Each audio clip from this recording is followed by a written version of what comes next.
DKT UPSC CSE। अगर आप केवल सिविल सर्विस परीक्षा के प्रीलिम्स, मेंस और इंटरव्यू के वीडियो देखना चाहते हैं तो सब्सक्राइब करें DKT UPSC CSE चैनल। यहाँ आपको टॉपर्स के वीडियो रैंक के हिसाब से अरेंज मिलेंगे। चैनल के लिंक के लिए डिस्क्रिप्शन बॉक्स में जाएं। This is Jaspinder Singh. This year I secured AIR 33 in UPSC CSE 2021. ये मेरा दूसरा अटेम्प्ट था और पहले अटेम्प्ट में मैं प्रीलिम्स क्वालिफाई नहीं कर पाया. So I am grateful to God that this year I got a good rank in my second attempt. And in this video we are going to share with you the strategy, basically not the strategy, the entire timeline that I followed with respect to my preparation. And also I'll be discussing that what according to my strategy was the right time for starting the test series for prelims or starting the mains test series. So how I did about these things. So we'll be talking about these things.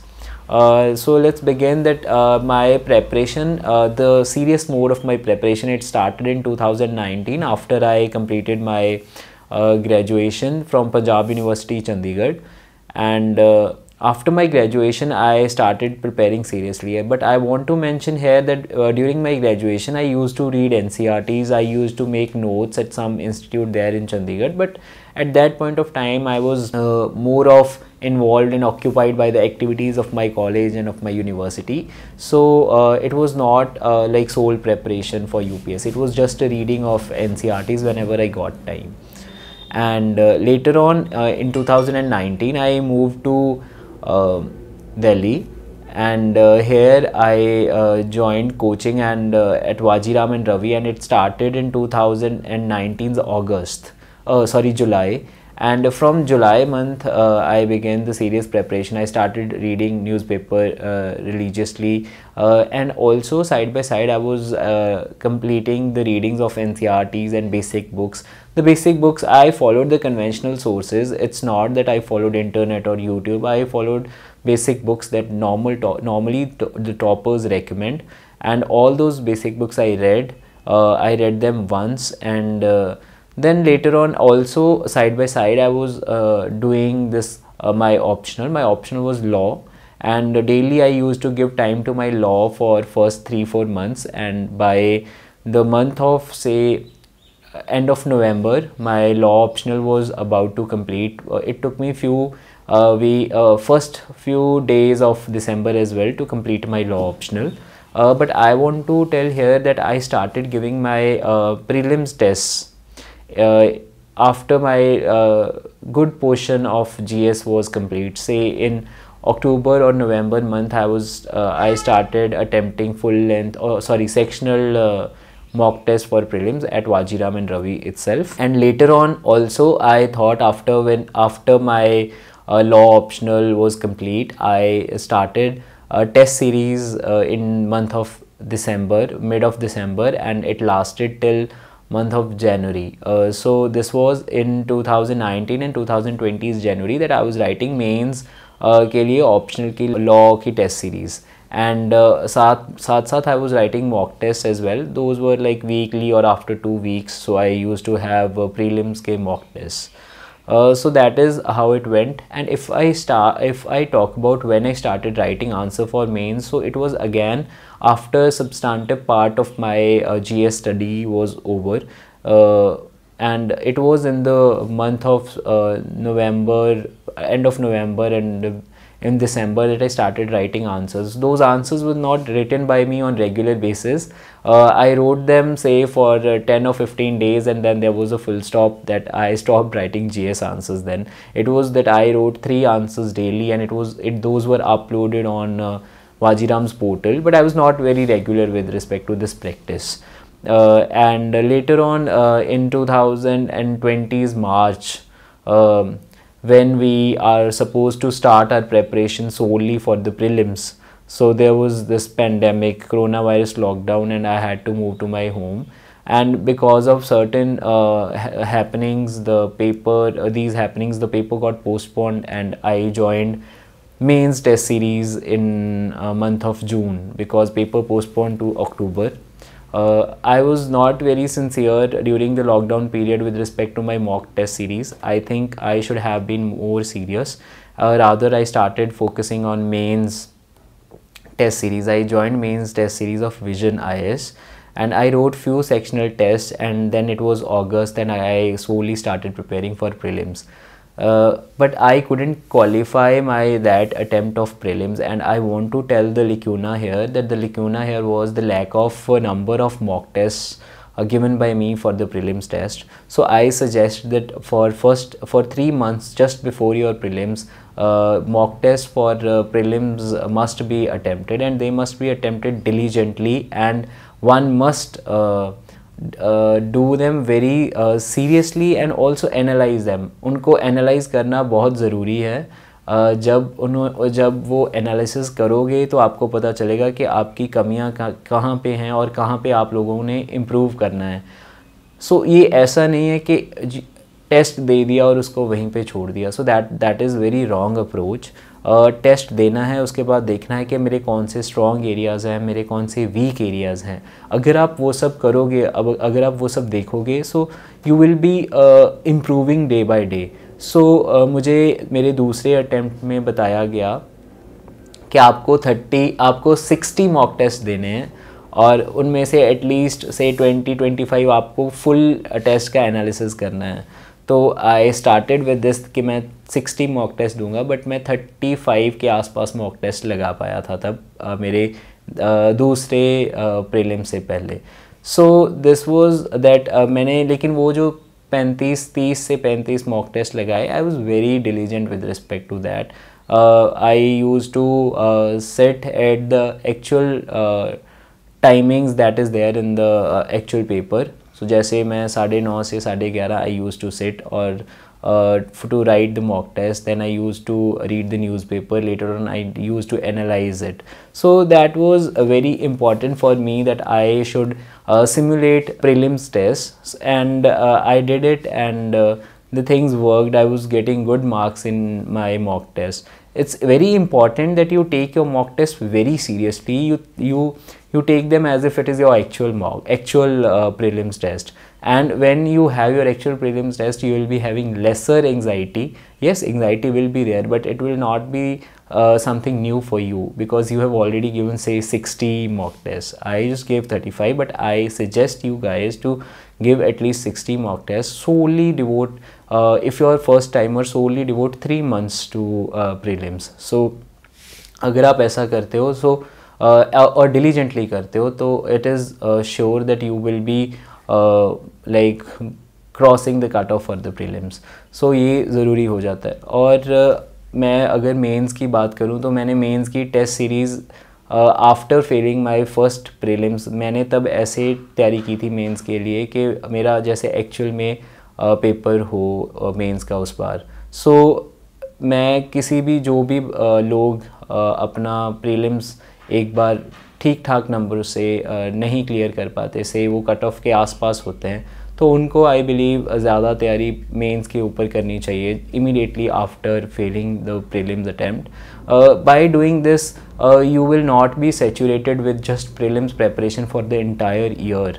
तो आपको कैसा करना है कि वो जो 3 या 4 month after failing the prelims आपको तैयारी करनी है अपने मेंस की, और ऐसी तैयारी करनी है कि आपको मॉक टेस्ट भी लगाने हैं, आपको ये भी कंटेंट भी क्रिएट करना है कि मेरे मेंस के आंसर में क्या कंटेंट होगा. आपको अपने शॉर्ट नोट्स भी, तभी मैं तो कहता हूँ कि अगर ऐसा हुआ है कि आप एक प्रीलिम्स अटेम्प्ट क्लियर नहीं कर पाए, तो आप अपना शॉर्ट नोट्स तभी से बनाने शुरू कर दें फॉर एक्चुअल मेंस पेपर, क्योंकि कभी ना कहीं तो जाके you are going to write your mains. So अगर आप अपने मेंस के आंसर्स तभी लिख रहे हो और आपका एक मेंस ओरिएंटेड तैयारी अच्छी खासी हो जाती है, so you are more comfortable when you clear your prelims and even you go to your prelims paper with a great confidence. अगर ऐसा होता है तो आपका मेंस भी इजी हो जाएगा जिस ईयर आपका प्रीलिम्स क्लियर हुआ। For me it happened this year that I was just to revise my revision notes that I made. कुछ सब्जेक्ट्स के रिवीजन नोट्स रहते थे बनाने, लेकिन half of the revision notes were done. मेरे optional के revision notes done थे, मेरे एथिक्स के रिवीजन नोट्स डन थे। So what I want to say is कि जो आपका फेलियर है आप उससे घबराना नहीं। यू मस्ट इधर यू विन और यू लर्न। सो वो जो लर्निंग्स हैं, जो वो लेसन्स हैं, वो आपने वहाँ से लेने हैं कि आपका प्रीलिम्स क्यों रहा। अगर आपका 1 या 2 नंबर से रहा तो obviously there is lack of practice with respect to the test, है ना। You have to analyse yourself कि कहाँ पे गलती हुई है। And also I want to tell here about my strategy of attempting prelims का पेपर। So it was not a usual way of doing the prelims paper, because normally we see toppers who come from engineering background, basically they follow iteration method, but I was very slow reader. मैंने कोई iteration method नहीं किया कि पहले attempt में मैं वो सारे question attempt करूँगा जो आते हैं, फिर वो attempt करूँगा जो कम आते हैं, फिर आखिर में वो जो logical guessing करूँगा. So no, there were no 3 iteration process that I followed. So what I followed was something that just belongs to me, I believe. मुझे पता था कि क्योंकि पहले अटैम्प्ट में मैं सिर्फ 76 क्वेश्चंस अटैम्प्ट कर पाया था. आई गॉट टू, क्योंकि मैं दूसरी रीडिंग कंप्लीट ही नहीं कर पाया अपने पेपर की. एक पहली रीडिंग में क्वेश्चंस पढ़ लिए लेकिन दूसरी में कर नहीं पाया. So what I thought then was कि मुझे जो करना है वो एक बार में ही सारा पेपर पढ़ना है और एक बार में ही सॉर्ट करना है कि क्या मुझे करना है क्या नहीं करना. So I was very clear about this. जो मैंने मॉक टेस्ट दिए उनमें मुझे पता चला कि 90 is my like optimum number of questions that I must do. So वो मैंने 90 और 85 से ज़्यादा तो करने ही करने हैं, लेकिन अगर 90 हो जाएगा तो बहुत बढ़िया हो जाएगा. सो ऐसा मुझे वो अपने मॉक टेस्ट के एनालिसिस से पता चला, बिकॉज मेरे राइट्स एंड रॉन्ग्स कुछ ऐसे जाते थे कि 90 में मेरा ऑप्टिमम स्कोर आता था. मैंने 100 भी अटैम्प्ट करके देखे अपने मॉक टेस्ट में, मैंने 80 भी अटैम्प्ट करके देखे, लेकिन ज़्यादा बार जब 90 अटैम्प्ट किए तो it was nice score that I was getting in मॉक्स. तो मुझे ये तो पता चल गया था कि 90 अगर अटैम्प्ट करूँगा तो things will be in my favour. तो मैंने फिर फॉर एवरी 10 क्वेश्चंस ये हिसाब लगाया कि 9 क्वेश्चंस अटैम्प्ट करूँगा. And I followed the same strategy in my actual paper. लेकिन वहाँ भी देयर वाज अ शॉकर, क्योंकि पहले 10 क्वेश्चंस में मुझे 3 क्वेश्चंस नहीं आते थे, 3 या 4 क्वेश्चन नहीं आते थे. एक में डाउट था और 3 तो बिल्कुल नहीं आते थे. वो स्पोर्ट्स वाले क्वेश्चंस थे तब, और they were very deep questions. 2 questions out of them were very deep और मुझे नहीं आते थे. और फिर देन आई थॉट मेरी तो स्ट्रेटजी फेल होगी, क्योंकि मैंने तो हर 10 के पीछे 9 क्वेश्चंस करने थे. फिर then I thought no, now you have to find 3 set of 10 questions जिसमें तुम्हें सारे के सारे क्वेश्चंस करने हैं. So I like bit of modified my strategy and I thought कि अब तो सारे के सारे ऐसे 10 क्वेश्चंस भी आएंगे जो सारे के सारे अटैम्प्ट करने पड़ेंगे. So I took the risk and did that, found those 10 questions and end of the day I was able to complete 92 questions. So what I want to say is कि ये मेरी एक रीडिंग, मतलब ये मेरी 1.5 reading में ही सारे 92 questions हो गए थे.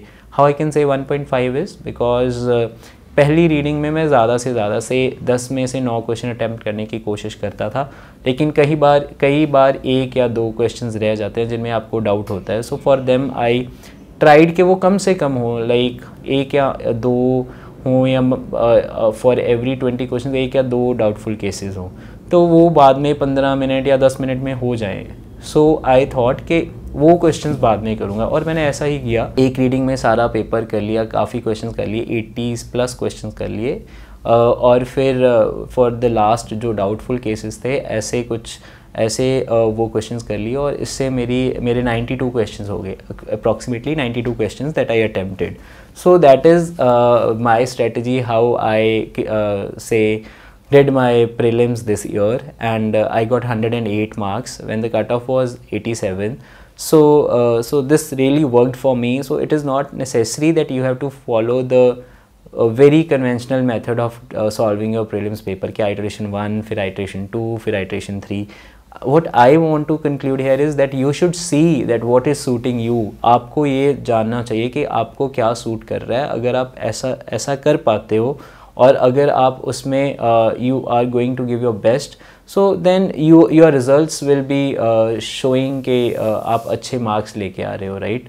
So मेरे साथ ये स्ट्रेटजी काम करी and I am really grateful for that. And again, if we talk about GS1 and GS2, क्योंकि I got fine score in GS1, I got 112 marks in GS1 and I got 123 marks in GS2. So I'll be sharing a bit insights about how one can get good marks in GS1 and GS2. While writing GS1 answers, I believe one should use maps while answering the questions of geography or while answering the questions of, say, history. So if you use maps, you will be on a safer side. You will be saying much more in very lesser space. So that is the utility of using maps, and also that will be making your answer very presentable. And if अगर ऐसा होता है तो आप you're going to get 1 or 2 marks extra from that from the question, and वही अगर हर question में अगर 1-2 marks बढ़ेगा तो 20 marks बढ़ गए. So that is how you can get edge over other. And in society answers, my funda was that I had to be empathetic, though the empathy comes with your character itself. Like you have to develop this trait of empathy in you. It must come from inside, right? So even it should be reflected in your answers. So जो भी आपकी empathy है society के प्रति, जो भी question पूछे गए, suppose women के ऊपर कोई question पूछा गया या senior citizen के ऊपर कोई question पूछा गया, whatever the question is asked from the society's aspect or from the social justice in GS2, अगर आप वो पूरी empathy के साथ उसका आंसर लिखोगे तो you will be rewarded for that. And I believe that would be great if that happens, that you are empathetic in your answers. और अगर GS2 की बात करूँ तो GS2 में आंसर कैसे बेहतर बनाने हैं, तो उसमें what can be done is that आप कॉन्स्टिट्यूशन का ज़्यादा से ज़्यादा इस्तेमाल करें. You just need to understand what is the philosophy of our constitution और उसको अपने GS2 के आंसर्स में और ethics के आंसर्स में भी अप्लाई कर सकते हो. For example, use the terms of preamble in your answers. अगर आप preamble के आंसर जैसे we the people of India को ही आप अपने answers, अपने conclusions और अपनी introduction में use करते हो, तो you are going to be rewarded for that, because that is what makes you having a good thought with respect to the questions, with respect to what is being asked, right? And first of all, the constitution में preamble is the first thing, and then after preamble, fundamental rights, then DPSPs. Again, if they're asking questions from, say, weaker sections or something like that, so you have to quote the articles in GS2. Now this was with respect to articles, and second thing that can be used in GS2 answers is your knowledge of thinkers. For example, Hobbes, Locke, Rousseau, Weber. So you can have you can use that knowledge of thinkers. I think that will again be giving you good marks in your GS2 papers. So if we talk about the third thing, that is Supreme Court cases, or what the Supreme Court judges have said, or recent headlines, recent happenings with respect to Supreme Court, that can be done, that can be mentioned. I think that is going to give you half mark, 1 mark extra, because the examiner will say that this guy, he's well read, he's reading newspapers finely. And also, for example, I can remember Justice Bella Trivedi, in her judgment, it was written that every sinner is having a future and every saint is having a past, right? If you quote such things in your ethics paper, if you quote such things in, say, death penalty पे अगर question आ गया, GS2 में आ गया, या किसी भी ऐसे कुछ क्वेश्चन आ गया, right? So if you quote such things, so you are going to get better marks. What I want to say is that if you use these brownie points in your GS1, GS2, even in your GS3 and GS4 answers with respect to thinkers, with respect to Supreme Court judgments, या कह लो constitution में से कोई article लिख दिया, सो ऐसा कुछ अगर आप करते हो तो आपको उसके लिए रिवॉर्ड मिलता है. एंड इन योर सोसाइटी वाले answers you need to be empathetic to all the sections of society. So ये बहुत ज़रूरी हो जाता है अपने अपने आंसर्स में इस भावना को व्यक्त करना, because that is something what examiner is looking for, right. So you must be very and you must be answering to the demand of the question. ऐसा नहीं है कि आप कुछ भी लिख रहे हो. अगर फॉर एग्जांपल SHG के बारे में पूछा तो आप SHG के बारे में कुछ भी लिख रहे हो. All you need to answer is the demand of question. जो क्वेश्चन में पूछा है उन्होंने, फॉर एग्जांपल उन्होंने पूछा how SHG is uplifting women and what is the role of microfinance institutions in that. So आपको इन तीनों keywords को लिंक करना है, SHG को, women को और micro finance institutions को. It is not कि आप सिर्फ SHG के बारे में लिख के आ गए. So you must you must answer the demand of the question. So ये बहुत ज़रूरी है. और you can use the terms of question in your answers. So अगर आप ऐसा करोगे तो that you will be sorted. Examiner will also be getting this vibe from you that you are sticking to the demand of question. You understood the question better. अगर आप कुछ भी लिख के आ रहे हो उस टॉपिक के ऊपर, so you will be not given marks for that. So that was with respect to how you can handle your answer writing in GS1 and GS2. Now if I talk about mains strategy, for example after prelims, what should be done when you are having your mains in 3 months. So अगर आपको I just want to say that you must have your revision notes in your hand. So वो revision notes अगर नहीं बने तो तब बनाओ.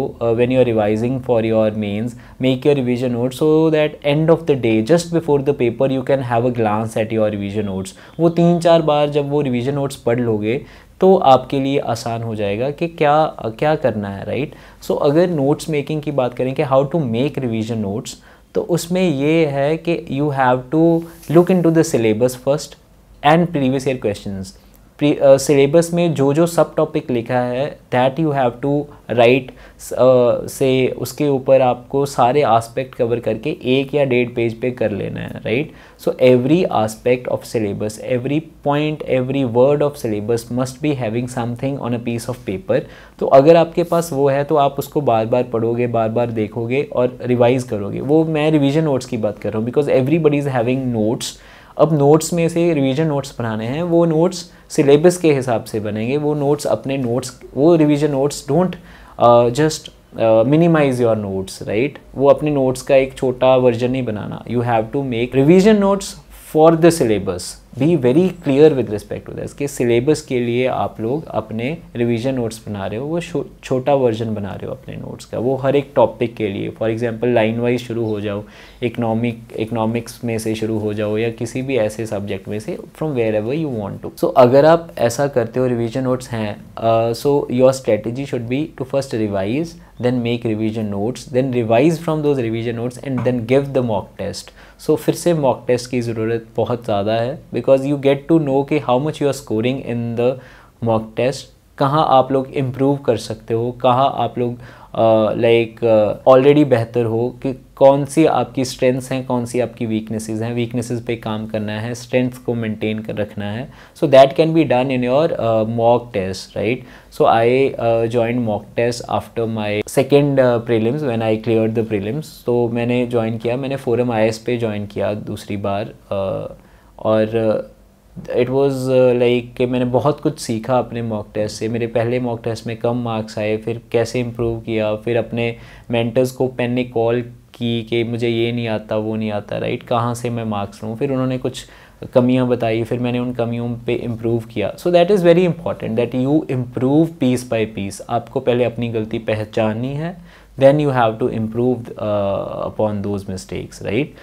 और this way I gave say 2 mock tests for each paper, say GS1, GS2, GS3, GS4, दो mock test दिए, टोटल 8 mock test दिए. और सिमिलरली विद essay मैंने 3 essay के पेपर लिखे, फुल लेंथ पेपर लिखे. पहले पेपर में मेरे 99 मार्क्स आए थे, because out of 250 they were very less. So I got to know कि मेरा ना फ्लो नहीं बन रहा है essay का, इट्स नॉट कोहेरेंट. तो कोहेरेंस के लिए then I read Anudeep Durishetty's book. I got to know the insights how to make your essay flowing like a river. तो वो मुझे उस बुक से पता चला और काफ़ी अच्छी बुक है. So I followed it with respect to my essays. Even with respect to your answer writing, you can follow that book of mains answer writing of Anudip Dirushetty sir, and it helped me a lot in enriching my answers, in giving structure to my answers, in giving structure to my essays, in making the flow of my essays. So this way I was able to move to 125 marks in essays. So that is all about my preparation, or say timeline of my mains preparation this year, that is 2021 का जो मैंने mains लिखा. और इसमें एक बात रह गई कि टाइम कैसे मैनेज करना है पेपर में, 3 घंटे में पेपर कैसे लिखना है. How I did it was कि मैंने पहले कंटेंट पे ध्यान दिया. I was not bothered about time कि कितना टाइम में आंसर लिख रहा हूँ. मैं 3.5 घंटे 3 घंटे 15 मिनट ऐसे अपने सारे मॉक टेस्ट ऐसे ज़्यादा टाइम में ही दिए हैं. I was not able to complete any of my mock test in time, right. तो वो टाइम में मैं अब मुझे टाइम मैनेज करना था, तो उसके लिए मैंने आखिर के 10 दिन so last 10 days just before my mains मैंने 1 घंटा दिया अपने टाइम. 1-1.5 घंटा मैं रोज़ देता था अपनी टाइम मैनेजमेंट के लिए. वो कैसे कि I got to know from Anudeep sir's book that there is this strategy of 80-80-90 कि आपने पहले 1 घंटे में 80 मार्क्स का पेपर लिखना है, फिर अगले घंटे में फिर से 80 मार्क्स का, और लास्ट घंटे में 90 मार्क्स का पेपर लिखना है. अगर आप ऐसा स्ट्रिक्टली नहीं भी फॉलो करते तो आपको एक दिमाग में रहेगा कि मैंने 80 का पेपर नहीं किया तो अगले घंटे में मुझे ज़्यादा पेपर करना पड़ेगा. So it's psychological fact that आपकी स्पीड बढ़ेगी. तो मेरे साथ ऐसा हुआ कि मैंने लास्ट 10 days में प्रीवियस ईयर क्वेश्चन पेपर उठाए सारे के सारे, 2017-15 से जो भी थे, तो मैं उनमें से 80 मार्क्स के क्वेश्चन टिक कर लेता था ऐसे कि मैंने ये 80 मार्क्स का पेपर ऐसे करके लिखना है. तो मैं उस 80 मार्क्स को 1 घंटे में करने की कोशिश करता था. या कह लो कि ऐसा ही कुछ कि 120 से 130 मार्क्स का पेपर 1.5 घंटे में पूरा करने की कोशिश करता था. So that is how you can practise your with respect to your speed. क्योंकि पहले कंटेंट अच्छा करना है, फिर टाइम मैनेजमेंट करनी है, और it's very important that you complete all your papers on time. So जब आपका एक्चुअल पेपर हो, वो सारा पेपर कंप्लीट हो, वो टाइम पे पूरा होना बहुत ज़रूरी है. सो अगर आपका पेपर नहीं कंप्लीट होता तो यू विल बी मिसिंग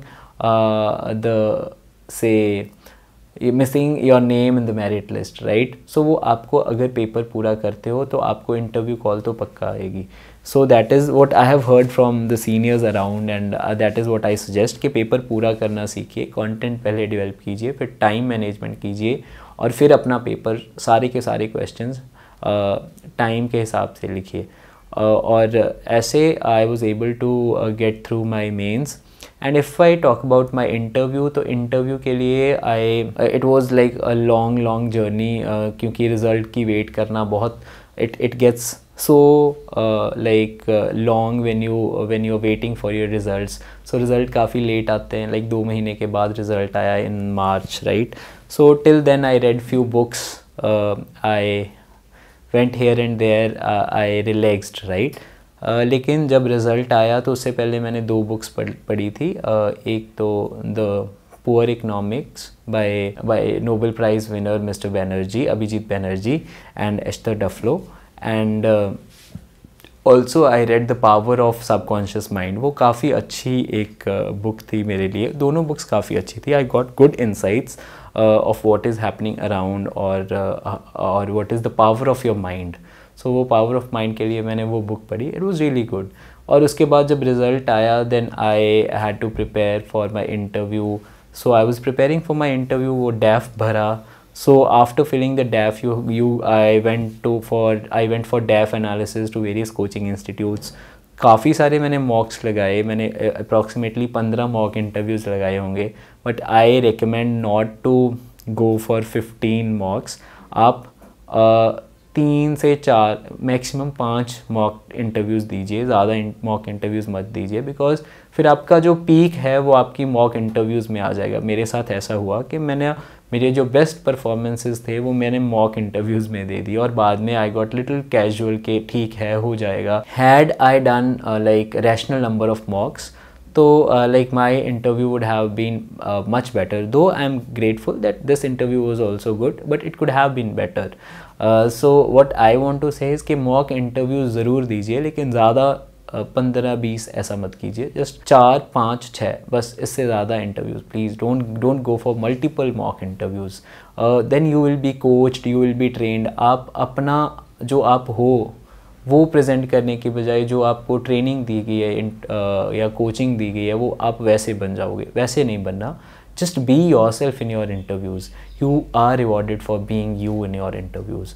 वो अगर आप नहीं बनते तो उनको पता चल जाता है कि आप क्या हो और क्या बनने की कोशिश कर रहे हो. So please be your self, be very honest in your interview. So that is what I got to know during my interview. So ऐसे मैं शेड्यूल बना लेता था कि इस दिन मैं इंटरव्यू के लिए जाऊंगा, इस दिन मैं पढ़ूंगा बैठ के. फिर प्रीलिम्स की तैयारी भी करनी होती है, राइट. तो क्योंकि वो डर रहता है कि शायद इस बार मैं प्रीलिम्स लिख रहा हूँ, तो आपको अपना शेड्यूल उस हिसाब से बनाना है कि जब आपकी इंटरव्यू डेट आएगी आप सब कुछ अच्छे से मैनेज कर रहे हो. ज़्यादा मॉक्स मत दीजिए, कम से कम मॉक्स दीजिए.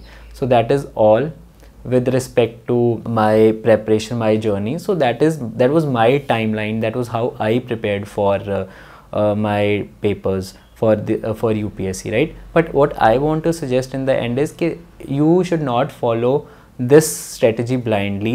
All you need to do is कि जो आपको सूट करता है आपने वो करना है, because every person is different. You need to find के वो how you are different, what are your capabilities. आपको उन कैपेबिलिटीज़ के ऊपर अपना टाइमलाइन बनानी है, अपना पाथ डेवलप करना है. So first identify who you are, फिर आप प्रेपरेशन करो. लेकिन ये एक जर्नी भी ऐसी है जिसमें आपको अपने बारे में जानने का बहुत बहुत मौका मिलता है, राइट. सो आप इस मौके का सदुपयोग करना और अपने आप को जानो, उस हिसाब से अपनी स्ट्रेटजी बनाओ. और all the best with your preparation for next attempt that you're going to give. For the people who are writing mains, all the best. So I would like to thank DKT platform for giving me this opportunity to share my strategy, to share my timeline about UPSC preparation. Thank you, DKT.